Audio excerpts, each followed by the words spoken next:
Ngayon ko lang na-realize, ang ganda pala talaga dito sa rest house, no?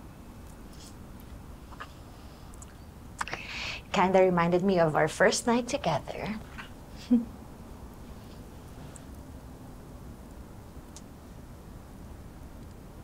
Chris? What's wrong? Pasensya ka na. Nag-aalala lang ako kay Bel eh. Hindi pa rin pala tapos yung issue kay Belle?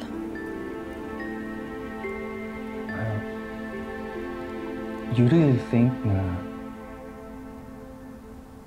kaya siya nagtampo dahil lang doon sa party games?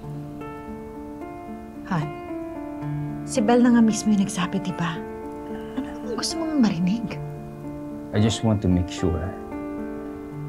Tara, Where? punta tayo sa kwarto ni Belle at makipag-usap tayo sa bata, makipagkwentuhan. Baka meron siyang gustong sabihin eh. Chris naman, ito na nga lang yung time natin together eh. Sige na, sandali lang to.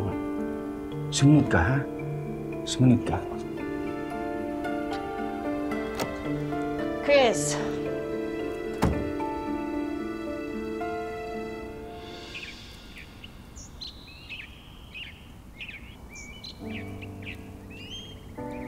Kawawa ka naman. Nag-iisa ka. Nasaan kaya ang mommy mo? Kasi, alam mo,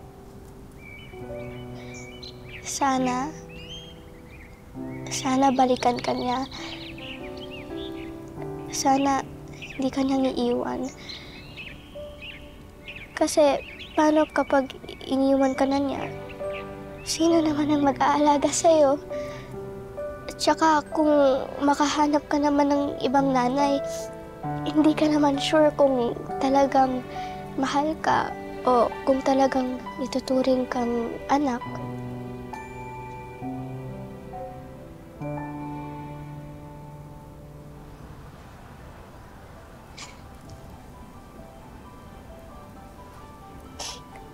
Belle? Daddy, Wow. Iiyak ka ba? ano lang po kasi, Daddy, naawa po kasi ako sa kanya. Iniwan po siya ng mommy niya. Huwag mo masyadong isipin yung mami niya. Sigurado ako babalik yun. Sana nga po. Kasi, alam niyo po, ang hirap na mawala ng mommy. Belle? Meron ka bang gustong sabihin sa akin?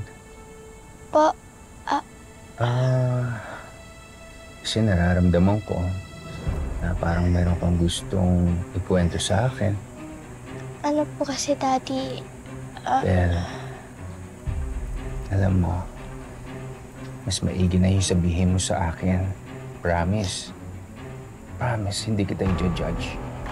Kasi hindi kita matutulungan kapag hindi mo sa akin sinabi. Sige na.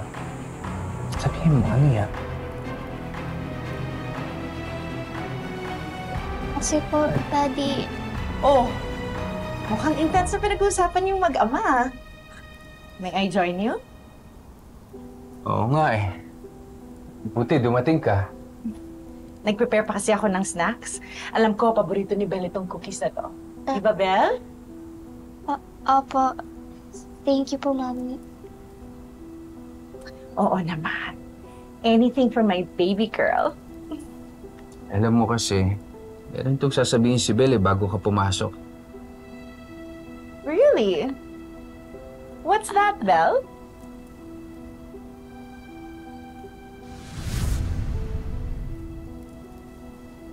Mo ba? Ang bilis ko mairita dyan sa Belle na yan.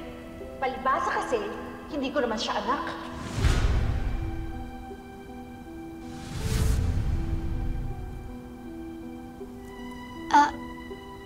Gusto ko lang pong sabihin na love po kita, Mommy.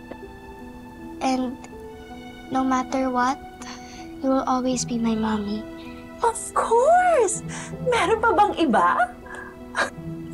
Wala na po. At Grateful po ako na nandito po kayo, Mommy. Tsaka, Daddy. Thank you for taking care of me. Belle, siyempre naman. Anak ka namin eh. Siyempre, love ka namin. Di ba? Sobra. Thank you po, Daddy. Oh, yun na pala yung mga cookies mo. Sige, kain ka muna. Teka. Ayan.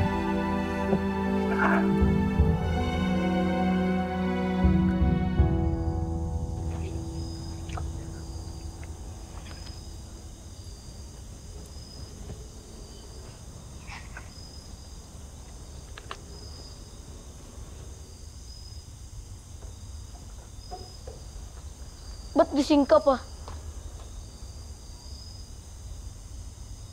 Bakit ikaw? Ba't di ka pa tuluyan naglayas? Seryoso ka bang ayaw mo makita? Wala. Naisip ko lang. Baka mas maganda pa yung buhay mo.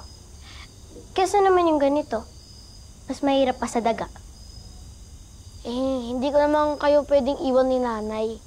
Pamilya ko kayo at kakambal kita. Kakambal, pero di magkamuka. Kaya kailangan ko pa mag-lotion para pumuti. Lotion? Naka-lotion ka? Ano ba? Naka-lotion ka nga.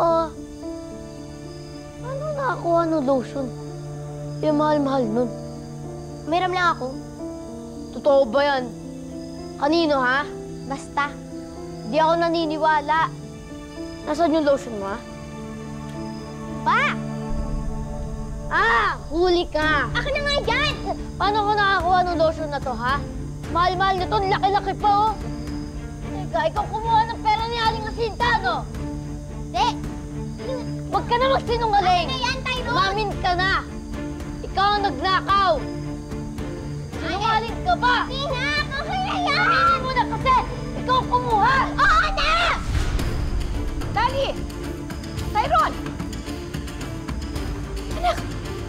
Ha? Ano ba nangyayari dito, ha? Bakit umiiyak tong kapatid mo? Ano nangyayari? Nay, umamin na po si Tali. Siya po ang kumuha ng pera ni Aling Jacinta. Ano? Daddy, totoo ba to?